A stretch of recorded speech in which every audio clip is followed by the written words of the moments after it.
नमस्कार मित्रांनो, आता आपल्या यूट्यूब जे लेक्चरवरती जे आपण चालू केले होते अवर पास्ट या NCERTचे लेक्चर, जे आपल्याला 6th स्टँडर्डचे NCERT आहे, एन्शियंट हिस्ट्री म्हणजेच प्राचीन इतिहासाबद्दल जे आपल्याला माहिती देते, ज्याच्यातून आपल्याला माहिती आहे की प्रश्न आपल्याला सतत येत आलेले आहेत.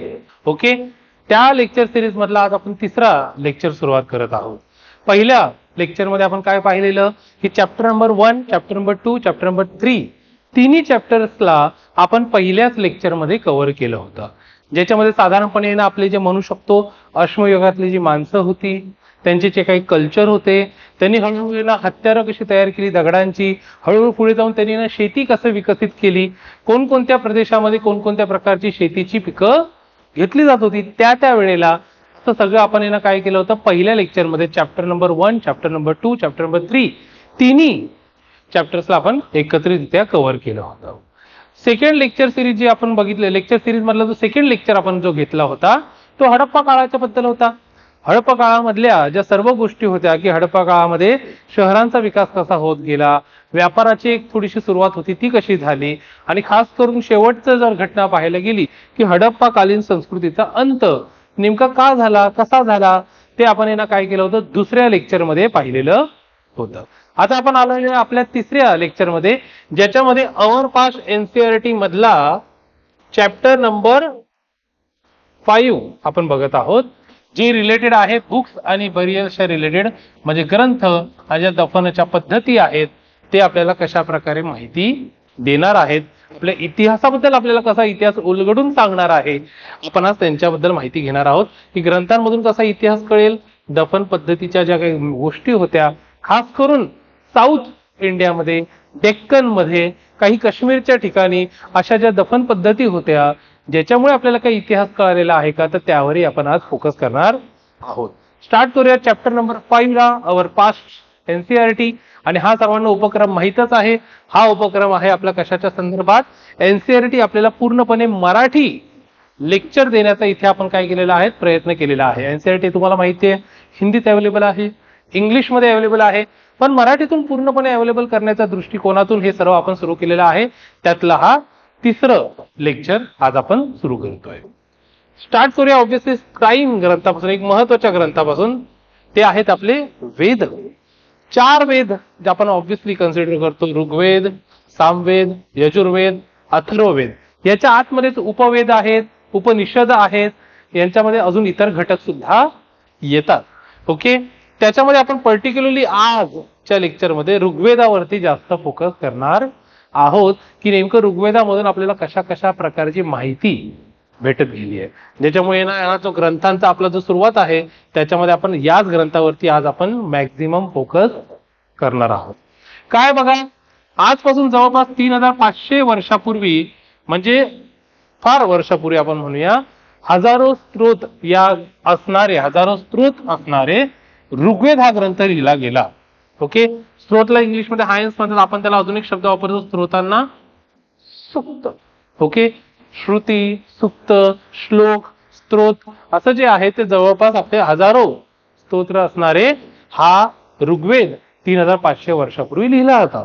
ओके, खास करून यांच्यामध्ये अनेक देवांची स्तुती आहे, परंतु 3 देव खास करून त्यांनी काय केलेले आहेत, जास्त त्यांची स्तुती त्याच्यात झालेली आहे. अग्निदेव आहे, इंद्रदेव आहे आणि सोमदेव आहे. अग्निदेव आपल्याला सर्वांनाच माहिती आहे, इंद्रदेव आहे ज्याला आहे ना obviously the God of warrior असं म्हटलं जातं. ओके, तर ते आहे इंद्रदेव. ऋग्वेदाच्या बाबतीत म्हणायला गेलं तर ऋग्वेदामध्ये जे स्तोत्र लिहिले गेलेले आहेत ते शक्यतो लिहिले आहेत ऋषी मुनींनी.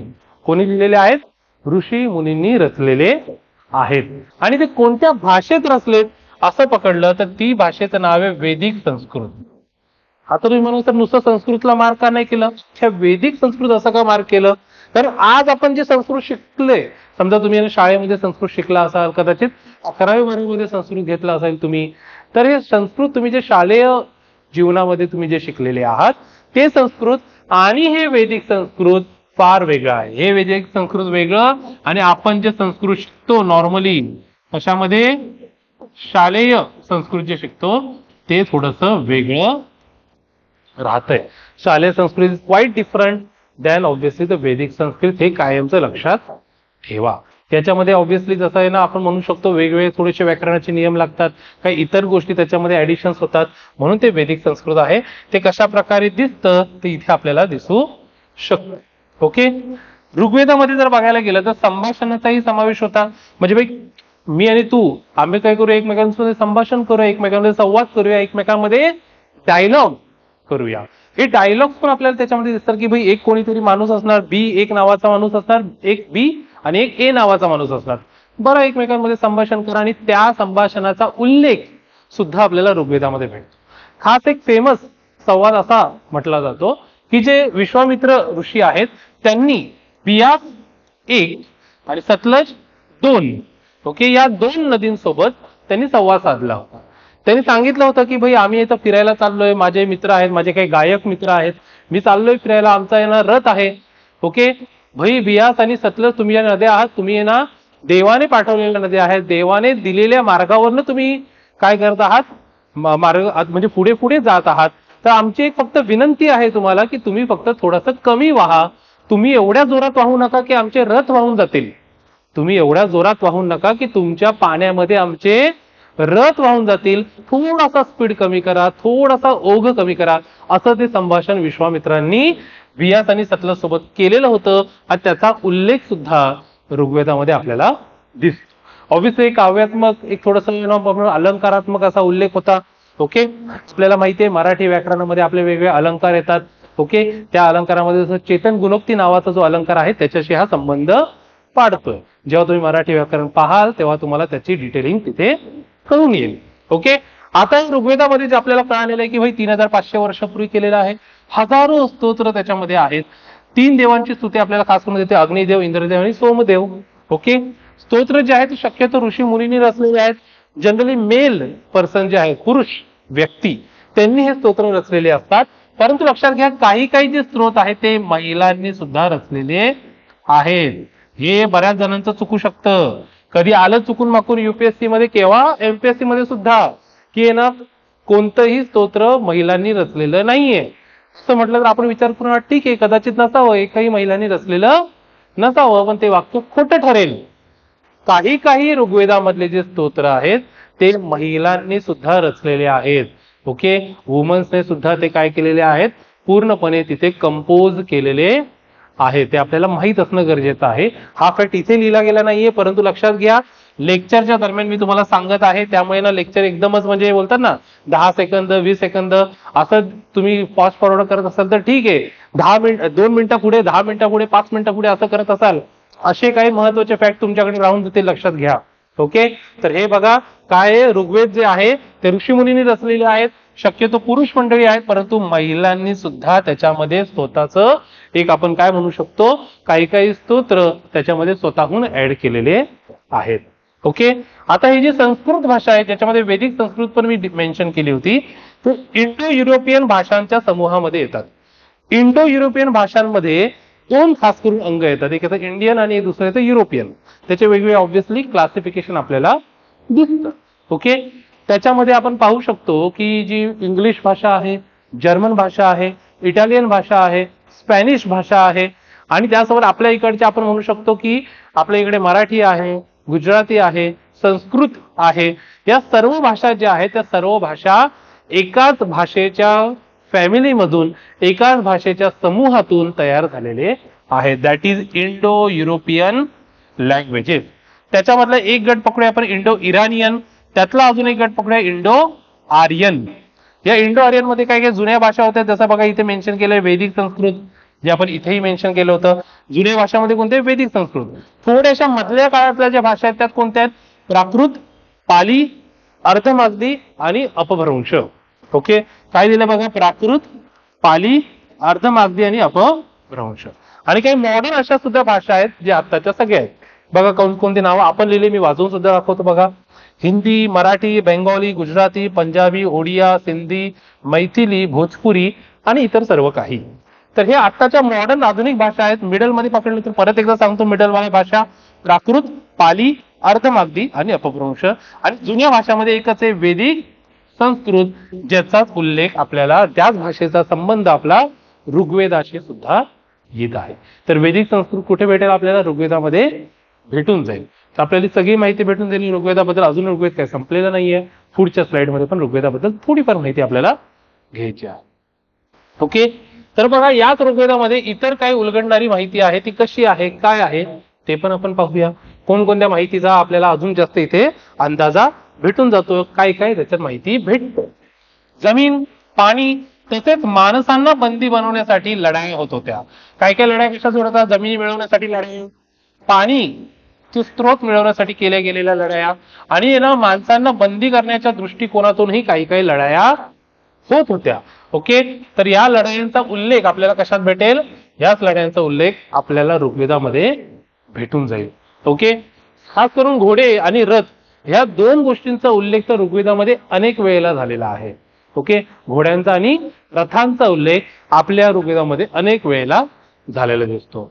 त्यांचं म्हणणं आहे की चरण्यासाठी जे कुर्ण असतात, ज्याला इंग्लिशमध्ये पास्चर लँड म्हणतात, आणि सातू, ज्याला इंग्लिशमध्ये आपण बार्ली म्हणतो. ओके, या पिकाचा उल्लेख सुद्धा आपल्याला कुठे दिसतोय? ऋग्वेदामध्ये दिसतोय. ओके, आता चरण्यासाठी कुरण आहे म्हणजे पास्चर लँड आहे, म्हणजे गायी, गुरं, शेळी, मेंढ्या वगैरे यांना जे चरण्यासाठी जागा लागते, ती जागा आपण त्याला काय म्हणतो? कुरण म्हणतो. त्याचा उल्लेख तिथे केलेला आहे. अजून एक उल्लेख आहे तिकडच्या सामाजिक गोष्टीच्या बद्दल.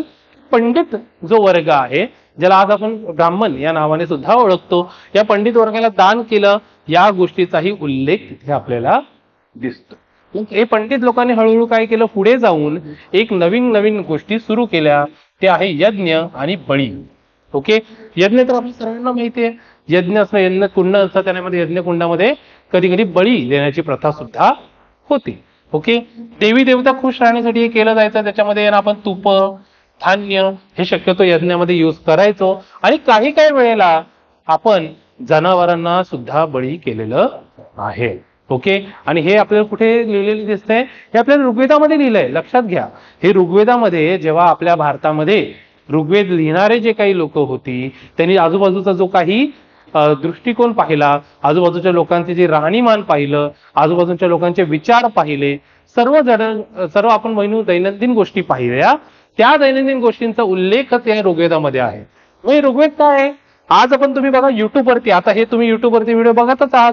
काही काही लोक युट्यूबवरती काय बघतात बघा? व्लॉग बघतात. व्लॉग हा शब्द माहित असेल, व्लॉग नावाचा है ना. व्लॉग बघतात. काय कोणीतरी कुठेतरी राहतं असं कॅमेरा घेऊन, हा मी इधर आ चुका हूं, इधर हे देख रहा हूं, वो देख रहा हूं, इधर देखो कचरा पडा, हे पडा, काही ना काहीतरी बोलत बसतंय, आणि ते लोक बघतात. त्यांनी मिलियन व्ह्यूज सुद्धा असतात. ओके, ठीक आहे. आता याला मिलियन व्ह्यूज भेटतील की नाही माहित नाही, मग त्याला 100% भेटतात व्लॉगला. तर काय असतं हे व्लॉग? तो माणूस, तो व्यक्ती जो असतो, तो तिकडे जाऊन व्हिडिओ काढतो, आणि व्हिडिओ काढून असं दाखवण्याचा प्रयत्न करतो की इथे असं असं चाललंय, तिथे असं चाललंय. काही काही चांगले ब्लॉग्स पण असतात, जसं किल्ल्यांची माहिती देणारे काही काही ब्लॉग्स असू शकतात. काही काही ना आपण म्हणू ऐतिहासिक गोष्टींची माहिती देणारे ब्लॉग असू शकतात. काही काही सामाजिक समस्या दाखवून देणारे ब्लॉग असू शकतात. ते चांगलेही ब्लॉग तुम्हाला युट्यूबवरती भेटू शकतात. याच गोष्टी एक आपण पकडूया, अशा सेम टू सेम गोष्टी ऋग्वेदामध्ये होत्या. ऋग्वेद काय करायचं? त्यावेळेच्या काही सामाजिक गोष्टी, काय आर्थिक गोष्टी, काय राजकीय गोष्टींचा उल्लेख करायचा, काही सांस्कृतिक गोष्टींचा उल्लेख करायचा, त्यावेळी असणाऱ्या लोकांना ज्या समस्या होत्या, त्यावेळेला होण्यात जाणारी युद्ध होती, सगळ्यांची माहिती त्यावेळच्या ऋग्वेदामध्ये होते. म्हणजे ऋग्वेद एक प्रकारचं त्यावेळेचं व्लॉग सारखंच दर्शवणारा एक घटक होता. ओके, अजून काय बघा? नियमित अशी सेना जी म्हणतो, ती मात्र ऋग्वेदाने सांगितलेलं आहे, ती मात्र त्यावेळेला नव्हती. प्रॉपर आर्मी असं बनवलेलं नव्हतं. फक्त काय करायचं? आव्हान करायचं, चला रे युद्ध करायला. मग इकडून तिकडून फॅमिलीमधून पुरुष यायचे आणि ते युद्ध करायचे. शक्यतो पुरुषच लोक युद्धामध्ये सामील व्हायचे, असं ऋग्वेदामध्ये त्यावेळेला मेन्शन केलेलं आहे. आपल्याला माहिती आहे पुढच्या इतिहासामध्ये अनेक स्त्री वीरांगना सुद्धा आपल्याला दिसतात.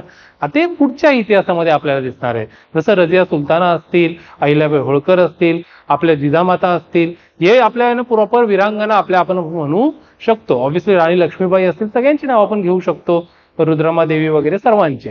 ओके, ते आपण पुढच्या इतिहासामध्ये तसं पाहूयात. पण यावेळेला मात्र सेना नव्हती, महिलांचा युद्धामध्ये काही समावेश नव्हता, पुरुष मात्र युद्ध करायचे. तसेच सभा आणि परिषदा सुद्धा कधी कधी व्हायच्या, ज्याच्यामध्ये युद्धाबद्दल आणि युद्ध थांबवण्याचा असणार जो तह आहे, ओके, ज्याला इंग्लिशमध्ये काय म्हणतात? तहाला इंग्लिशमध्ये म्हणतात ट्रीटी. ओके, ट्रीटी, ऍग्रीमेंट असं जे असायचं त्याच्यावर सुद्धा चर्चा केले जाण्याचे उल्लेख होते. म्हणजे युद्ध बाई आपण टाळू शकतो का? युद्धाच्या आपण जर टाळलं तर आपल्याला काही इतर गोष्टीचा आढावा घेता येऊ शकतो का, अशा मीटिंग व्हायच्या, त्यांना आपण सभा किंवा परिषदा असं म्हणू शकतो. तर ही झाली ओव्हरऑल आतापर्यंत आपण बघत असलेल्या ऋग्वेदाबद्दलची माहिती. एवढं नॉलेज आपल्याला ऋग्वेदाने दिलेलं आहे त्यावेळेच्या. अजून एक माहिती दिलेली की त्यावेळी कोणकोणत्या प्रकारची लोक असायचे. पहिला क्लास आपण पकडला गेला तर तो कोणता आहे, पंडित. ओके, ज्यांना आपण ब्राह्मण या नावानेही ओळखतो. अनेक विधी करण्याची जबाबदारी त्यांच्याकडे होती. Okay, we have already known that, आपल्याला हे ऑलरेडीच माहिती आहे. आजही ब्राह्मण वर्गाची जबाबदारी, पहिली प्राथमिक जबाबदारी तेच आहे की आपल्या ज्या धार्मिक विधी असतात त्या धार्मिक विधी त्यांना कराव्या लागतात. राजा जर पकडलं तर त्यावेळेला आपण राजा नावाचं एक पद होतं, राजा नावाचं एक कॅरेक्टर होतं, परंतु आज आपण जो राजा असं इमॅजिन करतो तसं ते नव्हतं. या राजाकडे काहीच नाहीये. या राजाकडे फक्त भाई ना तो प्रमुख आहे, तिकडच्या काही जनसमुदायाचा काय आहे, फक्त प्रमुख आहे. हा राजाकडे राजधानी नाहीये, महाल नाहीये, सेना नाहीये, काहीच नाही. महाल पण नाही, सेना पण नाही, काहीच नाही, राजधानी पण नाहीये. तो करही गोळा करत नव्हता. कर गोळा करण्याची त्याची हे पण नव्हती, पॉवर पण नव्हती. आणि राजा हे पद जे होतं ते अनुवंशिक पण नव्हतं. म्हणजे भाई मी राजा असणार तर माझा मुलगा राजा बनेल, मग त्याच्यानंतर माझा नातू राजा बनेल, असं काही पद्धत त्यावेळेला अवेलेबल नव्हती. जो ऑब्व्हियसली एक गाव असणार, एक खेड असणार, एक पाडा असणार, एक वाडा असणार, त्याच्यामधली जी काही ना आपण म्हणतो लोक एखाद्या व्यक्तीला राजा म्हणून सिलेक्ट करायचे. ओके, तर असं ते होतं, अनुवंशिक हे नव्हतं. त्यासोबत जन किंवा विष हा शब्द वापरला जायचा. हा जनरली तिकडची जी नॉर्मल इतर उरलेली जी लोक आहेत किंवा जनसमुदाय आहे त्या जनसमुदायासाठी कोणता शब्द वापरायचे, जन किंवा विष. ओके, अजून एक नवीन दोन शब्द इथे वापरले जातात. दोघांची एकमेकांशी रिलेशन आहे बघा. इथे मी काय केलं, दोघांना एकमेकांना असं लिंक केलेलं आहे. का, आर्य आणि दास. दास या शब्दाला दस्यू असं सुद्धा म्हटलं जायचं. आर्य म्हणजे कोण, ज्यांनी आहे ना ऑब्व्हियसली ऋग्वेदामध्ये स्तोत्र लिहिले ते आर्य. आणि ना दास किंवा दस्यू कोण, आर्य सोडून उरलेले सर्व. दास किंवा दस्यू यांची भाषा वेगळी होती, वैदिक संस्कृती त्यांची भाषा नव्हती. व हे बळी वगैरे अशा ज्या प्रथा होत्या ते करत नव्हते. ओके, म्हणजे भाई इथे आपल्याला दोन समाजाचे भाग दिसत आहेत. एक आहे आर्य समाज, दुसरा आहे दास समाज किंवा दस्यू समाज. या आर्य समाजामधील लोक कोण आहेत, ज्यांनी ऋग्वेदामध्ये स्तोत्र लिहिले ते आर्य लोक. आणि ज्यांनी ऑब्व्हियसली ऋग्वेदामध्ये स्तोत्र लिहिले नाहीये ते दास लोक, दस्यू लोक. नंतर ऑब्व्हियसली यांना पुढे जाऊन अनेक लोकांनी काय केलं, असे यांना हा शब्द स्लेव म्हणजेच गुलाम या अर्थाने सुद्धा वापरला गेला. दास आणि दासी, बरं पुरुष असेल तर दास, महिला असेल तर दासी, या अर्थाने पुढे जाऊन हा शब्द वापरला गेला, ज्याला आपण ऑब्व्हियसली इंग्लिशमध्ये स्लेव असं म्हणतो. इथे बघा चार आपले वेद फक्त दाखवलेले आहेत, ऋग्वेद, यजुर्वेद, सामवेद आणि अथर्ववेद. इथेपर्यंत आपण काय बघितलं नेमकं, इथेपर्यंत आपण प्रामुख्याने फोकस केला एकाच ग्रंथावरती, कारण आवर पास्ट एनसीईआरटी आहे 6th स्टँडर्डची, त्याच्यामध्ये सुद्धा ऋग्वेदावरती फोकस केलेला आहे. हा तो एवढं प्रॉपर फोकस केलेला आहे ऋग्वेदावरती की इतर कोणत्याही ग्रंथामध्ये सुद्धा आपल्याला एवढी व्यवस्थित माहिती भेटत नाही. ऑब्व्हियसली आर पास्ट एनसीईआरटी जी आहे 6th स्टँडर्डची, त्याची सगळीच्या सगळी जी आपली ओव्हरऑल इम्पॉर्टंट ऋग्वेदा रिलेटेड ज्या ज्या गोष्टी आहेत त्या सगळ्याच मी इथे नमूद करण्याचा प्रयत्न केलेला आहे. ओके, मोस्टली सगळ्या आपल्या नमूद झालेल्या आहेत, कोणतीही शक्यतो गोष्ट सुटलेली नाहीये. ओके, परंतु या चॅप्टरचं नाव बघा काय, या चॅप्टरचं नाव काय, एक आहे ग्रंथ आणि दुसरा आहे दफन पद्धती. ओके, तुला ग्रंथामध्ये तुम्हाला बघायला सांगितलं एकाच ग्रंथावरती आपण फोकस करणार होतो, that is Rigveda, because 6th स्टँडर्डच्या आवर पास्ट एनसीईआरटीने पण त्याच्यावरच फोकस केलेला आहे. परंतु जेव्हा आपण ना दफन बद्दल बघूया, त्या दफन बद्दल या एनसीईआरटीने एक पर्टिक्युलर संस्कृतीवरती फोकस केलाय. ती संस्कृती कोणती, ते आहे मेगालिथ कल्चर किंवा महापाषाण संस्कृती.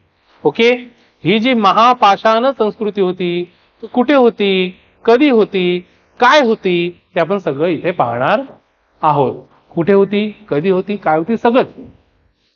आता हे महापाषाणचा अर्थ काय राहतो, इंग्लिशमध्ये स्टोन बोल्डर असं राहतो, भला मोठा दगड. साधारणपणे आपण बोल्डर हा शब्द कधी वापरतो, जेव्हा आपण म्हणूया 25 सेंटीमीटर पेक्षा 25 सेंटीमीटर व्यासपेक्षा मोठा जो दगड असतो त्याला आपण काय म्हणतो, बोल्डर. ओके, छोटे छोटे असतात ते दगड. आता हे समजा 25 सेंटीमीटर म्हणजे जवळपास 1 फुटच झालं, तर 1 फुटापेक्षा जे मोठे मोठे अशी जी दगड असतात ओके, त्यांना आपण काय म्हणतो, बोल्डर म्हणतो, पण त्याला महापाषाण असं सुद्धा म्हणतो. या काळात दफनभूमी दर्शवण्यासाठी मोठ्या दगडांचा वापर केला जात होता.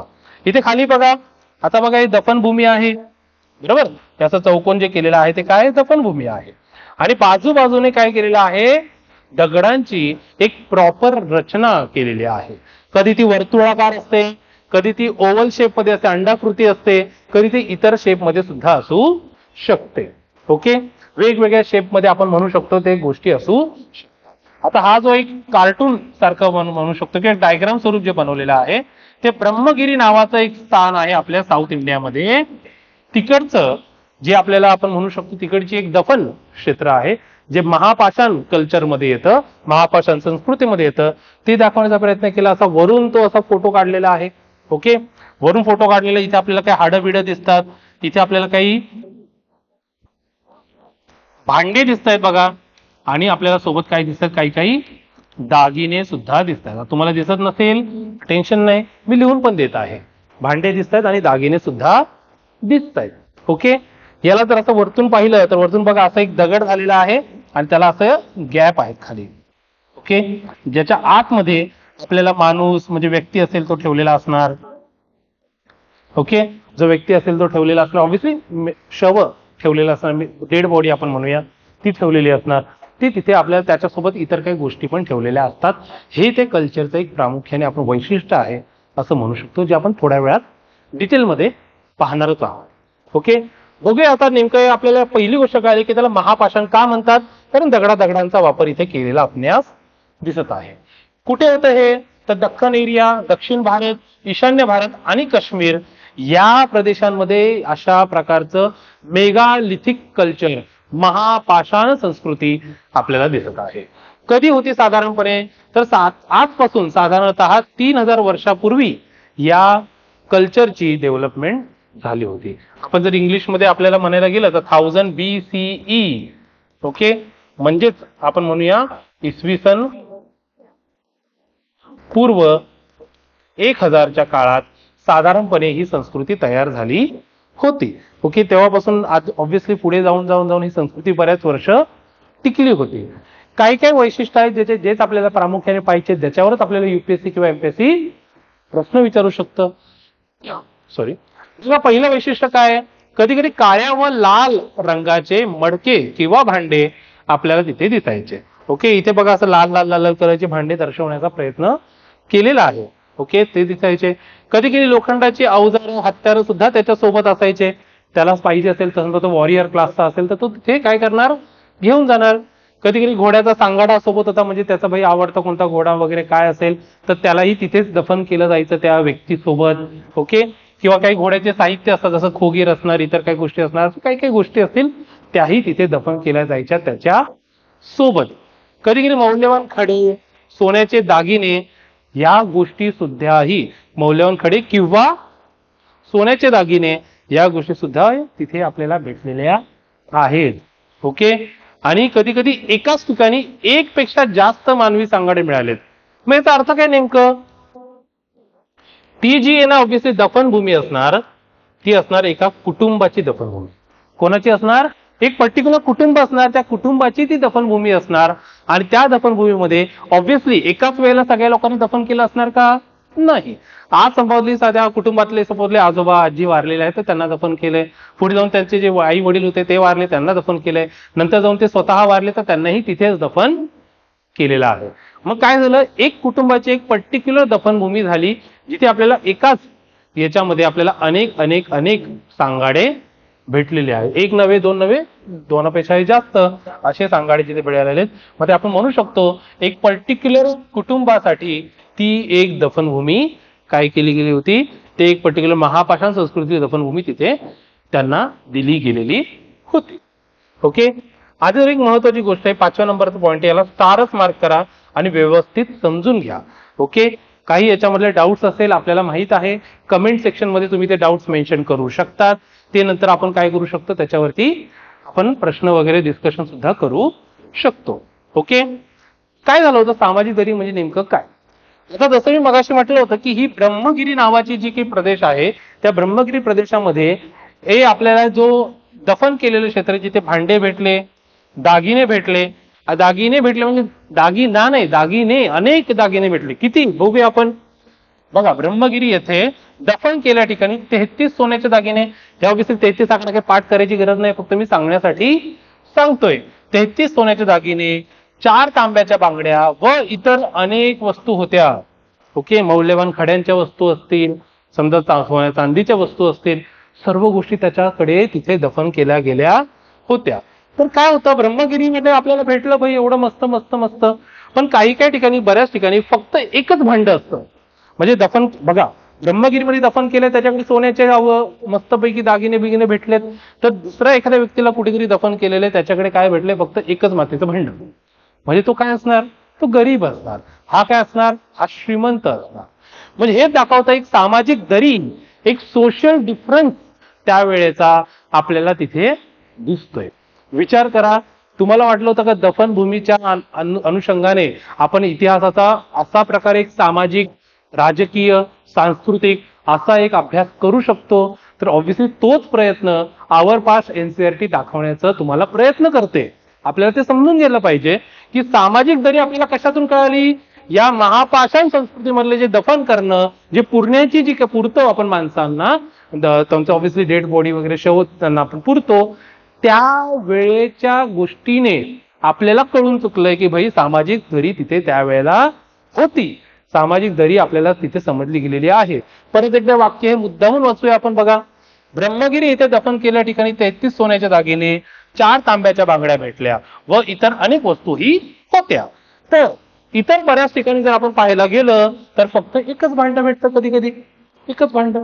ओके, म्हणजे भाई तो गरीब होता. हे भाई ब्रह्मगिरीचा कोणतरी व्यक्ती आहे ज्याचा आपण कार्टून टाईप इमेज बनवलेली आहे, हो अमीर होता. ओके, असेल भाई अमीर त्यावेळी तर कोणीतरी असेल. क्लिअर आहे. तर अशा अशा प्रकारे आपल्याला दफनातून थोडीफार माहिती, अजून काय माहिती भेटू शकते का? तर आपण काय करायचंय, एक गाव पकडायचंय किंवा एक ठिकाण पकडायचंय आणि त्याच्याबद्दल आपण माहिती घ्यायची आहे. ते ठिकाण कोणतं?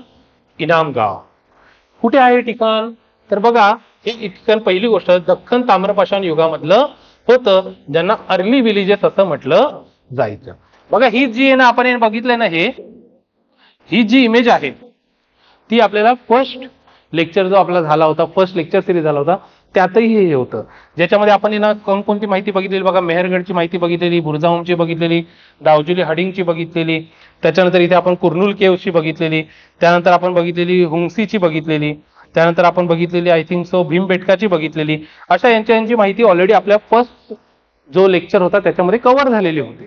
ओके, आता आपला ऑब्व्हियसली थर्ड लेक्चर आहे. थर्ड लेक्चर मध्ये आपण त्यातला एकच साईड घेणार आहोत, दॅट इज इनामगाव. कुठे आहे इनामगाव? घोड नदीच्या किनारी. आता आपल्याला थोडी माहिती आहे घोड नदी कुठे नाही काय वगैरे माहित असलं पाहिजे, पण थोडी माहिती आहे. तर ही घोड नदी आपली भीमा नावाची जी नदी आहे त्याची उपनदी आहे. ओके, म्हणजे घोड ट्रिब्युटरी आहे, उपनदी आहे भीमा या नदीची. आणि तुम्हालाही माहिती आहे भीमा पुढे जाऊन कृष्णा या नदीला भेटते. कोणत्या जिल्ह्यात इनामगाव मधल्या कोणत्या जिल्ह्यात आपल्याला भेटतंय? तर पुणे जिल्हा जो आहे त्या पुणे जिल्ह्यामध्येच हा इनामगाव नावाचं स्थळ आहे. या इनामगाव नावाच्या स्थळी एक थोडेसे अजून काय बरियल साईटच्या रिलेटेड किंवा दफनभूमीच्या रिलेटेड आपल्याला अजून जास्ती माहिती भेटते. काय आपण बघूया. कधी हे इनामगावच्या पासून आपल्याला म्हटलंय की आजपासून 3600 ते 2700 वर्षापूर्वी या इनामगावाच्या इथे अशा प्रकारे वस्ती होती, अशा प्रकारे खेडं होतं, म्हणून त्याला काय म्हटलं, अर्ली विलेजेस. फार पूर्वीचे असे, फार जुने, फार अगोदरची अशी गावं. यातली एक विशिष्ट बाब असं जर म्हणायला गेलं तर याच्यामध्ये शवचे जे डोकं असतं, जे डेड बॉडी असते त्याचे जे डोकं असतं ते कायमचं उत्तर दिशेला राहतं. कायमचं त्यांनी एक प्रॉपर मॅनेजमेंटच केली, सिस्टीमच बनवली आहे की भाई एक दफनभूमी इथे आहे, दुसरी दफनभूमी समजा त्याच इनामगावमध्ये समजा लांबवर आहे, 1 किलोमीटरवर आहे, 1.5 किलोमीटरवर आहे, तरी सुद्धा त्यांनी तो नियम पाळलेला आहे की शव जो असणार आहे, डेड बॉडी असणार आहे, त्याचं डोकं कायमचं उत्तरेला राहणार. हा नियम त्यांनी फॉलोच केलेला आहे. ओके, ही एक खास गोष्ट इनामगावला आपले होऊन जाते. आपल्या इकडे शिरूर, पुण्यामध्ये शिरूर जो तालुका आहे तिथे आपल्याला इनामगाव भेटून जाईल. ओके, कधी कधी इथे घरातही दफन केलं जात होतं, घराच्या आत. ओके, आपल्याला माहिती आहे शक्यतो दफन ही जी प्रथा आहे किंवा पुरण्याची जी काय आपली गोष्ट आहे ती शक्यता आपण कोणत्या तरी मोकळ्या जागे ग्राउंड मध्ये वगैरे करतो. ओके, इथे कुठे जायचं, इथे कधी कधी घरातही दफन केलेलं आहे, घर असतं त्या घराच्या आतमध्ये सुद्धा दफनविधी केलेली भेटत होती. अजून एक महत्वाची गोष्ट म्हणायला गेलं तर भांड्यांमध्ये अन्न व पाणी सुद्धा असायचे. भांड्यामध्ये अन्न म्हणजे पाणी म्हणजे काय, की त्यांची एक अशी समज होती की भाई डेड बॉडी चालली नाही, प्रवासाला चालली आहे. कुठे चालली प्रवासाला, समजा स्वर्गाकडे चालली आहे किंवा कुठेतरी चालली आफ्टर लाईफ मध्ये. ओके, तर त्यांच्यासाठी थोडंसं अन्न दिलं जायचं भांड्यामधून, थोडंसं पाणी दिलं जायचं भांड्यामधून. ही एक प्रथा त्यावेळेला ते फॉलो करत होते. ओके, आणि याच अन्न आणि पाण्यानुसार आपल्याला कळालं की त्यावेळेला कोणत्या प्रकारची धान्य होती, कोणत्या प्रकारचे प्राणी पण होते, कारण प्राण्यांसोबत सुद्धा दफन केलं जात होतं, आणि कोणकोणत्या प्रकारची फळं होती हे आपल्याला विचार करत त्यामुळे कळालं की त्यावेळेला कोणकोणत्या फळांचं सेवन केलं जात होतं, कोणकोणत्या धान्यांचं उत्पादन केलं जात होतं. ओके, आणि कोणकोणते प्राणी साधारणपणे माणसाच्या आयुष्याच्या संबंधात येत होते. इथे लिटरली ससे, आपण म्हणूया मुंगूस, बघा हे नॉर्मल, म्हणजे मी शेळी बकऱ्या वगैरे त्यांची नावं घेत नाही, कारण ते ऑलरेडी आपल्या पहिल्या 2 लेक्चरमध्ये डिस्कस करून झालेलं आहे. ते तर होतच इनामगाव मध्ये, परंतु वेगळे कोणते म्हणू शकतो आपण. समजा आपण पकडूया मुंगूस आहे, ससा आहे, काळवीट आहे, हरिण आहे, असे काही वेगवेगळ्या प्राण्यांचा, मगर सुद्धा आहे, मगर सुद्धा लक्षात घ्या, अशा काही वेगवेगळ्या प्राण्यांचा संबंध सुद्धा इनामगावच्या आणि इनामगाव संबंधित जे काही क्षेत्र आहेत त्यांच्या बाबतीत येत होता. ओके, हे जे दख्खन ताम्रपाषाण युग आहे यांची डिटेलिंग, यांची पूर्णतः माहिती अजून जास्त डीप मध्ये जायची असेल तर आपल्याला हिस्ट्री ऑप्शनल मध्ये ते जास्त डीप मध्ये येऊन जात आहे. ओके, हिस्ट्री ऑप्शनल जर तुम्ही घेतला असाल युपीएससी मध्ये किंवा एमपीएससी मध्ये तरच, अन्यथा ऑब्व्हियसली आर पासने जे काही डिटेलिंग आपल्याला दिलेली आहे आपले प्रश्न त्याच्या सभोवताली फिरू शकतात. हा जो आपला लेक्चर आहे सध्या चालू आहे तो आर पास सिरीज मधला 3rd लेक्चर आहे. टोटल आपले 10 ते 12 लेक्चर्स होणार आहेत. या 10 ते 12 मध्ये आर पास्ट एन्शियंट हिस्ट्री आपण पूर्णपणे संपवू. लगेचच आपण मध्ययुगीन इतिहास सुद्धा सुरू करूया. मध्ययुगीन इतिहास पण प्रॉपर संपवून टाकूया. लगेचच आधुनिक भारताचा इतिहास पण संपवून टाकूया. ओके, एक्झाम येण्याच्या अगोदरच आपण बऱ्यापैकी काय काय करूया, बऱ्यापैकी सिलेबस कव्हर करूया तिथे, जेणेकरून तुमचं काय म्हणू शकतो युपीएससी आणि एव्हाना एमपीएससी मध्ये सुद्धा तुम्हाला याचा लाभ होणार आहे. ओके, आता बघा इथे एक साईट दाखवलेली आहे ज्याच्यामध्ये माणसाला लिटरली क्रॉस सीटेड बसवलेले आहे, म्हणजे पायाची घडी घालून तो बसलेला आहे तिथे.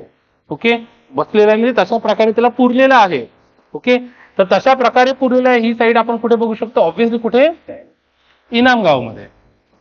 याच इनामगाव मध्ये तुम्हाला अशा प्रकारचे बरियल साईट सुद्धा भेटतील जिथे 1, 2, 3, 4, 5 अशी दगड जी आहेत आजूबाजूला ठेवलेली आहेत आणि मध्ये ऑब्व्हियसली माणसाचं जे शव आहे, जे दफन केलेली जी काही बॉडी आहे ती तुम्हाला तिथे भेटून जाते. ओके, कुठे आहे इनामगाव, इथे आहे बघा, लक्षात घ्या. आपल्याला तुम्हाला माहिती आहे घोड नदीच्या किनारी, घोड नदी ही भीमा नदीची उपनदी आहे. शिरूर पुणे, ज्यांना पुण्याबद्दल थोडंसं नॉलेज असेल ते तसं पण लक्षात ठेवू शकतो, शिरूर पुणे इथे ते आपल्याला भेटून जातं. ओके, क्लिअर आहे. तर या सगळ्या गोष्टी आपल्याला तिथे होऊन गेल्या. काय काय पाहिलं मग आजच्या याच्यामध्ये, ग्रंथ आणि ऑब्व्हियसली काही काही दफन केल्या जाणाऱ्या जे जागा आहेत दोन्ही मधून आपल्याला माहिती भेटून जाते. ग्रंथांमधून पाहायला गेलं तर आपण पर्टिक्युलरली एका ग्रंथावरती फोकस केला, दॅट इज ऋग्वेद. ओके, त्यानंतर दफन जर पाहायला गेलं तर आपण जे मेगालिथिक कल्चर आहे त्यावर फोकस केला, ज्याला आपण मराठीमध्ये महापाषाण असं म्हणतो. ओके, त्याच्यामध्ये आपण 2 जागा पर्टिक्युलरली थोड्याशा डिस्कस केल्या होत्या. एक ब्रह्मगिरी, एक शॉर्ट मध्ये डिस्कस केली, जिथे फार अमीर असा व्यक्ती दफन केले गेलेला आहे. भाई सोन्याच्या दागिन्यांसोबत, तांब्यांच्या बागड्यांसोबत त्याला दफन केले गेलं आहे. प्लस इनामगाव जे आपल्या महाराष्ट्रातलं गाव आहे त्यालाही आपण डिस्कस केलं, पुणे जिल्ह्यामधलं. त्याच्याही बाबतीत बघितलं की ते घोड नदीच्या किनारी असलेल्या गावामध्ये आपल्याला कशा कशा प्रकारे वेगवेगळ्या प्रकारचे बरियल साईट म्हणजे दफन केलेले क्षेत्र भेटत आहे. ऋग्वेदामधून आपल्याला त्यावेळची जी लोक होती त्यांचा आपल्याला अभ्यास कळाला. त्यावेळचे जे काही आपण म्हणू शकतो पद होती, जसं पंडित आहे म्हणजे ब्राह्मण आपण पकडूया. ओके, त्यानंतर राजा आहे. ओके, त्यानंतर आर्य हा शब्द वापरला जात होता. त्यानंतर दास हा शब्द वापरला जात होता. हे नेमके काय अर्थ राहत होते असं सर्व आपण त्याच्यामध्ये पाहिलेलं आहे. ऋग्वेद म्हणजे आपण बघितलं होतं की लक्षात ठेवलं होतं, लक्षात ठेवण्यासाठी. हे आजचे जे ब्लॉग असतात त्यासारखंच आहे, हे कुठेही आन्सर मध्ये लिहायचं नाही की आजच्या ब्लॉग सारखं आहे म्हणून. ओके, ते फक्त लक्षात ठेवण्यासाठी आहे तुम्हाला. ओके, तर अशा प्रकारे ग्रंथांची आणि दफनभूमींची अशा दोन्ही प्रकारची माहिती आपण त्याच्यामध्ये बघितलेली आहे. आता आपण बघणार आहोत हे जे आपलं वैदिक कालखंड आहे.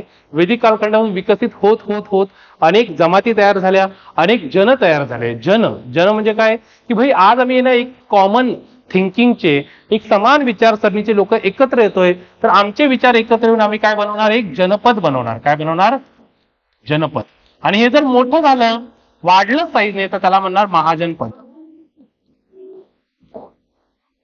काय म्हणणार त्याला, महाजनपद असं म्हणणार. आपल्या इतिहासामध्ये साधारणपणे त्यावेळेला 16 महाजनपद तयार होती, मोठीच्या मोठी. ओके, किती होती, 16 महाजनपद. त्यापैकी एक महाजनपद तुम्हाला 100% माहित असेल, नाव ऐकलेलं असणार, मगध. ओके, ज्याचं पुढे जाऊन मौर्य साम्राज्यामध्ये रूपांतर झालेलं आहे. ओके, पुढच्या लेक्चरमध्ये आपण या मगध साम्राज्याबद्दल, 16 महाजनपदांबद्दल आणि ओव्हरऑल नेमकी ही कशी कशी डेव्हलपमेंट होत गेली त्याच्याबद्दल पुढच्या लेक्चरमध्ये आपण माहिती घेणार आहोत. आजच्या लेक्चरमध्ये एवढंच आपण पाहूया, ज्याच्यामध्ये आपण डिटेलिंग सर्व काही कंप्लीट केली. एकदा व्यवस्थित त्याच्यामध्ये काय करा, आपण ते व्यवस्थित रिपीट पहा, त्याच्यामध्ये माहिती घ्या. ओके, कधी कधी यांना तुम्हाला वाटलं तर लिटरली आपण यांना काही मिनिटांमध्येच आपण एक एक चॅप्टर संपवतो, जेणेकरून तुम्हाला रिव्हिजन साठी सुद्धा बरं होऊन जाईल. आणि एक एक चॅप्टर आता आपल्याला संपत आपला 5वा चॅप्टर आपण संपवलेला आहे तिसऱ्या लेक्चरमध्ये. पुढच्या लेक्चरमध्ये आपण 6 चॅप्टर जो आहे तो आपण तिथे कव्हर करणार आहोत. ओके, तर भेटूया पुढच्या लेक्चर मध्ये आपण.